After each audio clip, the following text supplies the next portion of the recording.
ঘড়িতে বাজে রাত ৯টা বাজতে মাত্র ৫ মিনিট বাকি।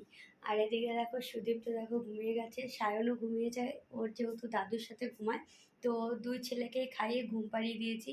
পড়ার থেকে আস্তে, আস্তে রাত ৮টা বেজে যায়। তারপরে আবার সকালে আবার ৭টায় পড়া আছে। সেই কারণে যতটা তাড়াতাড়ি পারি ওদের খাইয়ে ঘুম পাড়িয়ে দিই। আর বাইরে কিন্তু প্রচুর ঝড় বৃষ্টি হচ্ছে। আজ ১ম না, কয়েকটা দিন ধরেই ঝড় বৃষ্টি হচ্ছে, যে কারণে রাত হলেই কারেন্ট থাকে না।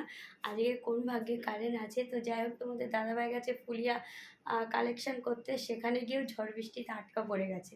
তো আজকে অনেকটা ব্যস্ত ছিলাম, আর তার সাথে মনটাও একটু খারাপ ছিল।